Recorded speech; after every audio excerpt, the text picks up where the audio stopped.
ശാസ്ത്രജ്ഞന്മാർ പ്രസ്താവിക്കുന്നത് ലോകത്തിലുള്ളതെല്ലാം പരമാണുക്കളാൽ നിർമ്മിക്കപ്പെട്ടിരിക്കുന്നു എന്നാണ്.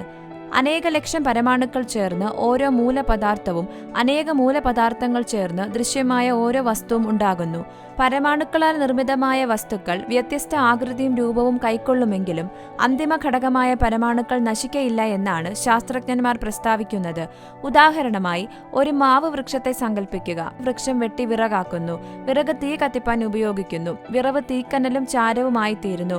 ചാരം വീണ്ടും വളമായി ചെടിക്ക് ഉപയോഗിക്കുന്നു. ഇപ്രകാരം വിറക്, കരി, ചാരം, വളം എന്നീ വിവിധ അവസ്ഥാന്തരങ്ങളിലൂടെ മാവ് വൃക്ഷം കടന്നുപോയാലും പ്രസ്തുത വൃക്ഷം നിർമ്മിക്കപ്പെടുവാനായി ഉപയോഗിക്കപ്പെട്ട ആദ്യ പരമാണുക്കൾ നശിക്കാതെ നിലനിൽക്കുന്നുവെന്നാണ് ശാസ്ത്രമതം.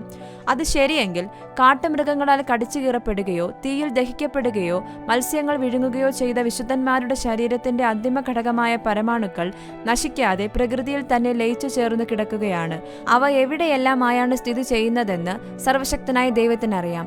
കർത്താവിന്റെ ശക്തിയുള്ള വചനത്തിങ്കൽ അവ വീണ്ടും ഒന്നോടൊന്ന് വന്നു ചേരുകയും ആ പഴയ ശരീരമല്ല, പ്രത്യുത അതിൽ നിന്ന് തേജസ്കരിക്കപ്പെട്ട ഒരു പുതിയ ശരീരം ഉടലെടുക്കുകയും ചെയ്യും.